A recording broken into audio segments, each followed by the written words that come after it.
UST. But why should we care? Well, if you hold Luna or UST, you absolutely should care. Because if the critics are right, both coins could crash to zero, just like other algorithmic stablecoins have done in the past. But even if you don't hold these coins, it could still affect you, because several other DeFi protocols have started to integrate with both the UST and Luna. If they crash, it could cause a wide-reaching domino effect. That's why in this video, I want to explore the best parts of this Ponzi debate and break it all down for you. If you watch this whole video and you don't come out with a better understanding of this whole debate, then write me in the comments and I'll personally apologize. Alright, so starting from the top, Terra is the overarching project here, and its goal is to introduce decentralized algorithmic stablecoins to the world. Now there's a lot of stuff going on in the Terra world, but in terms of this Ponzi debate, there's really three relevant pieces: Luna, UST, and Anchor. Let's start at the absolute core of the system, Luna and UST, and discuss how they relate to each other. So UST is a stablecoin that aims to maintain a $1 peg, but what makes it special is that it's not backed by anything, or in other words, there's no collateral behind it. Other stablecoins like DAI or USDC have some sort of collateral backing it, whether it's US dollars or crypto coins like Ether. But UST instead relies on arbitrage and market incentives to maintain its peg. It does so by working with Luna, which is also the native token of the Terra ecosystem. Here's how they work together to keep UST close to $1. So they have this on-chain swap feature, where you can exchange Luna for UST and vice versa at a fixed rate. More specifically, you can burn $1 worth of Luna, and the protocol mints 1 UST for you. You can also go in reverse and burn 1 UST, and the protocol mints $1 worth of Luna for you. This is all done on-chain, by the way, so you get this deal regardless of UST's price on the off-chain markets, such as other exchanges. This is key right here, because you have two options if you want UST. You can buy it on outside exchanges, or you can do this minting and burning mechanism. The option that people use depends on what is more economical for them, because sometimes UST is over $1 on exchanges, and other times it's under $1. But you may be wondering, why does that even happen? Well, it comes down to demand for UST fluctuating. Let's say you want to use some dApps in the Terra ecosystem, in which case you need UST. So you trade your tether for it. That buying pressure drives up the price of UST, so it could go over $1. On the other hand, if you have a lot of UST, but you want other stablecoins for whatever reason, then that selling pressure drops its price potentially below $1. When either case happens, Terra's system relies on arbitragers to bring the price of UST back to $1. Let's walk through each case step by step, because that's going to help us better understand where the danger is. Scenario 1 is where UST is over $1. Let's just say it's trading for $1.05 on outside exchanges. Here's how you can make a profit as an arbitrager. Let's say Luna is $100 and you have one whole Luna. So you go to their on-chain swap and burn it for 100 UST. Then you go to an off-chain exchange and sell your UST for $105 worth of some other stablecoin. Because remember, UST is trading at $1.05 right now, and you have 100 of them. Boom, that's $5 worth of low-risk profit for you. Now you and other people are going to do that over and over until your selling pressure drives UST back down to $1. And that's how the system works. Pretty simple and elegant, right? One other piece to note is that this arbitrage process increases the supply of UST and decreases the supply of Luna, because you are burning Luna and the system mints new UST for you. On the flip side, we have scenario 2 where UST is under $1, let's say at 95 cents. In that case, you can do similar arbitrage where you buy UST and burn it for $1 worth of Luna, and then go sell that Luna on outside exchanges to lock in your profit. By doing this, you drive up the price of UST back to $1, because you and other arbitragers are buying UST first before burning it for Luna. This process also decreases the supply of UST and increases the supply of Luna. And ladies and gentlemen, this is why UST is an algo stablecoin, because the system is dynamically adjusting the supply of UST and Luna and relying on economic incentives to bring back the price of UST to its desired peg. So Luna's role is to basically absorb the price volatility of UST. This is all pretty straightforward though, right? So where's the problem? Well, algo stablecoins have historically been very fragile, and many of them have permanently lost their pegs. Just check out MT Set Dollar, or Ampleforth, or Basis Cash. If you saw these charts, you'd probably think there's some regular crypto coin. But nope, those are actually supposed to be stable around $1. They are pretty much worthless right now, because their whole reason for existence is to stay stable, and they couldn't even do that properly. Perhaps the most infamous algo stablecoin failure was the Iron Finance fiasco. I'm not going to go too deep here, but essentially this was another algo stablecoin project where Iron was like UST and Titan was like Luna. Now, they were humming along fine, and the price of Titan was rocketing while demand for Iron was soaring. But on one fateful day, it all came crashing down. Their stabilizing process stopped working properly when the price of Titan fell too fast, and the protocol printed more and more Titan to try to compensate. That dynamic led to a death spiral where the Iron stablecoin was unable to regain its peg, and Titan crashed from around $60 to $0 in the span of a few hours. This wrecked a ton of Titan holders, most notably Mark Cuban, who called for more stablecoin regulation after this, pissing off a lot of people in crypto. But just because those algo stablecoins failed in the past doesn't mean UST will, because there's a lot of differences after all. So let's zoom into UST and spell out why people think it will fail. Alright, remember that scenario number 2 that I outlined earlier?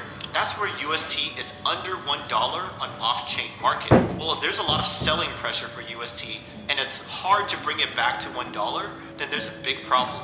Because people would start doing that arbitrage process where they buy UST, burn it to mint new Luna, and then sell that Luna on exchanges for profits. But by doing so, they are putting immense sell pressure on the Luna order books out there. Because remember, an order book is just the resting limit orders for some particular asset. So if the order book is thin, then that means there's not a lot of buy orders on there. And all this newly minted Luna getting dumped will clear the order book and crash the price hard. This scenario is the whole basis for the infamous death spiral, which wrecked other algo stablecoins before. It's where the price of Luna is dropping fast and people lose faith that UST's peg can be successfully defended. So they burn their UST in droves to mint new Luna that they can sell. But by doing so, they're inflating the supply of Luna and increasing the selling volume. Because remember, for each UST, you get $1 worth of Luna. But as Luna decreases in price, you get more Luna in return for each UST that you burn. So that means more Luna are getting dumped on off-chain markets. And on the cycle goes until we're left with hyperinflation for Luna and the price is worth $0. Now, that definitely sounds scary, no lie. But there's a lot of detail here that we're missing. For example, the price of Luna is actually super important to the stability of the system. Because if Luna drops too low, then its market cap could be less than the market cap of UST. But why is that an issue?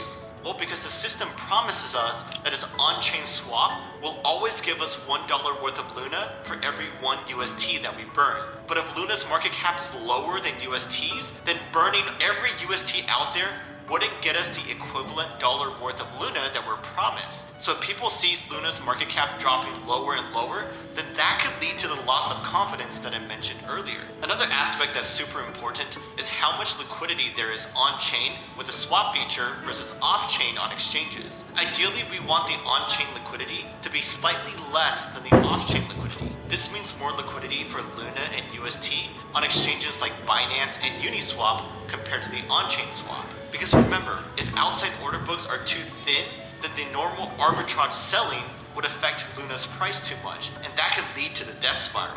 Right now, there is a healthy amount of off-chain liquidity, so I'm not too worried about this. But what if governments come in and start putting more restrictions on stablecoins? The head of the SEC did call stablecoins poker chips, after all. Well, if they crack down on stablecoins such as UST, then centralized exchanges would be forced to delist them, and that could create the dangerous imbalance that I was talking about. But even besides all this discussion about market caps and liquidity, we could ask, why would UST even be under $1 for an extended period of time? Well, there's several possible reasons. Maybe investors feel uncertain about it for whatever reason.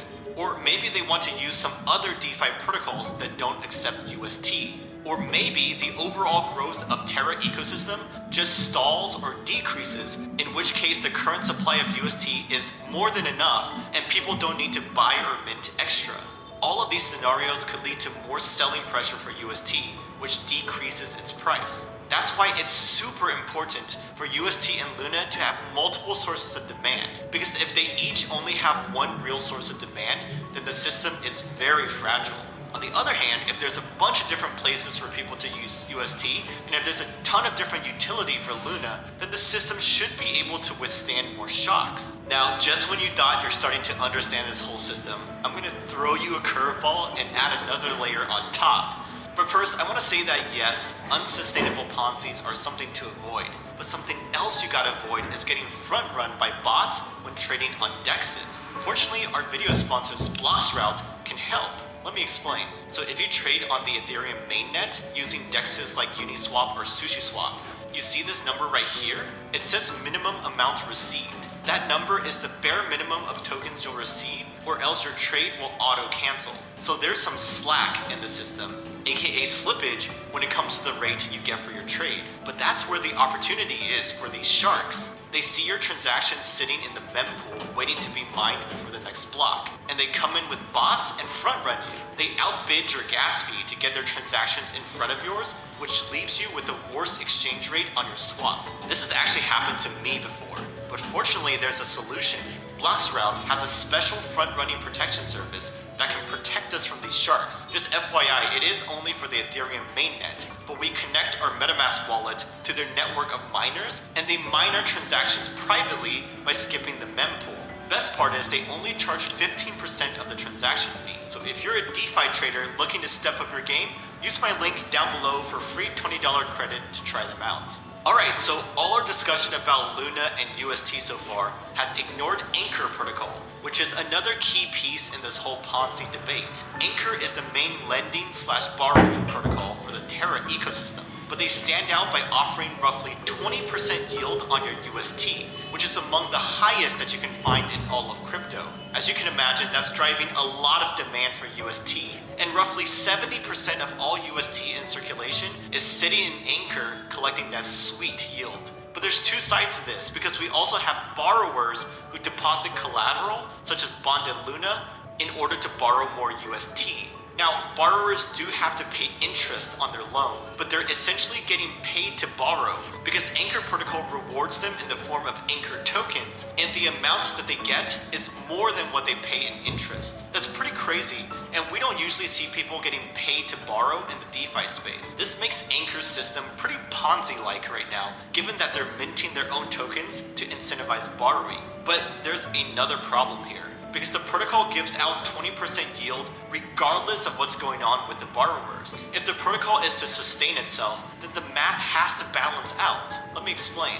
So the cost of Anchor is simply all the UST deposited by lenders multiplied by the 20% yield that they are promised. It's called cost because that's how much the Anchor protocol has to pay out. On the other hand, the revenue of Anchor comes from two sources. It comes from A, the interest that borrowers are paying, and B, it comes from the staking rewards generated by all the bonded Luna and bonded Ether that was deposited as collateral. Anchor revenue equals loans taken out multiplied by the interest rate plus the total collateral times the staking yield. So if revenue is greater than cost, then Anchor is generating a profit, and that gets put into their yield reserve. But if revenue is less than cost, then they have to dip into the yield reserve to give out that 20% yield. That's actually the case right now. There's way more lenders than there are borrowers, so the yield reserve is getting drained fast. In fact, the team has had to top it off 2 separate times in order to maintain their 20% offer. Right now, the team is subsidizing this high rate as a growth tactic. But the key question here is, what happens when that stops? Will people still want to use Anchor when its yields are lower? Or will they sell their UST and go elsewhere, thus potentially triggering that problematic scenario that I mentioned earlier? Another breaking point could come from the cascading liquidations that Anchor could cause. Because remember, people use Anchor to take out loans. They deposit B Luna to get more UST, and they use that to buy more Luna. They do that process over and over to get more leverage on their initial position. This is amazing when the price of Luna is going up, but the issue is when the price of Luna drops. If it drops too far too fast, some positions may get liquidated. And the end result of the liquidation is that their collateral, or B Luna in this case, is bought by a third party and then sold on exchanges to lock in profits. This selling drops the price of Luna further, causing even more liquidations to happen. These examples are not just hypotheticals, by the way. Anchor has actually caused UST to lose its peg twice in history. First time was May of 2021, when all of crypto was crashing due to Elon and China FUD. But Luna fell especially hard because of cascading liquidations, and that caused UST to lose its peg as well. The second time was in January of 2022, when a key member of the Abracadabra Money project was outed as a former co-founder of Quadriga Exchange. Remember, that was the shady Canadian exchange where one of the founders supposedly died and disappeared with $250 million of customer funds. But what does that have to do with Anchor? Well, Abracadabra created a strategy called Degen Box, where people could use UST to borrow another stablecoin called MIN, and then use that to borrow more UST and over until their position was earning more than 100% APY. So essentially, it was designed to help people milk as much yield out of Anchor as possible. But when that big news dropped about the shady co-founder, people lost confidence in the MIM stablecoin. And because of how closely tied it was to UST, both stablecoins lost their peg for a bit. Now, both times the peg did recover, but rumor is that the Terra team had to step in and manually intervene. So what I'm wondering is, what if the system gets so big that one day even the Luna team does not have enough ammo to defend the peg? Will we ever get to that point? Well, not if we ask the lunatics, and that's the name for Luna supporters, by the way. They would say, chill out, Luna and UST will be a-okay. Because first of all, UST is much different from those algo stablecoins that failed. It actually has a legit blockchain and ecosystem surrounding it. And Luna has diverse utility, such as paying for gas fees, staking as a validator, and more. So the value is only going to increase as the Terra ecosystem grows and as other dApps adopt them as well. Furthermore, the team has made several changes to both Anchor and the core swap mechanism to make them stronger. Like for Anchor, their yield reserve was just topped off with $450 million. That should last quite a while if demand stays roughly the same. They're also going to support more types of collateral for Anchor borrowers, which could incentivize more borrowing, and that helps with its sustainability. On the Luna side, they upped their daily swap limit from $20 million to $100 million. The limit there is to prevent whales from manipulating the system, but if the limit is too low, that prevents arbitrageurs from doing their thing. So this move gave arbitrageurs more slack, which should help in times of high volatility for UST. The team even raised a $1 billion Bitcoin fund that will be reserved for defending the UST peg. This is a genius idea because BTC is arguably less dependent on anything within the Terra ecosystem. So it's a much better asset to use for this peg defense than Luna, UST, or Anchor tokens, for example. Now, these are just some of the arguments in defense of Luna UST. But as you can see, lunatics are supremely confident that the system will survive and thrive. That's why their CEO Do Kwon did not flinch at all when he bet $11 million on Twitter that Luna would sustain over the next year. If you ask me, I see merit to both sides. I'm definitely concerned that the system is fragile in multiple places. And I think critics are right to point out that early versions of the system were Ponzi-like. But what I think they're missing is that the team has actively shored up defenses and tweaked different levers to improve their resilience. So while its early form may have indeed been a Ponzi, I think it's evolving towards a much different state that could actually be sustainable. Either way, I recommend all investors to proceed with caution. Just because it has survived thus far doesn't mean it can't come crashing down all of a sudden. Anyways, my question to you is, did this video give you a better understanding, or do I owe you an apology? I'm also curious to hear what your view is on this heated debate. Either way, Terra isn't the only big blockchain having issues lately. Solana is also having problems, but of a different nature. To learn more about that, watch this video where I break it all down for you. See ya!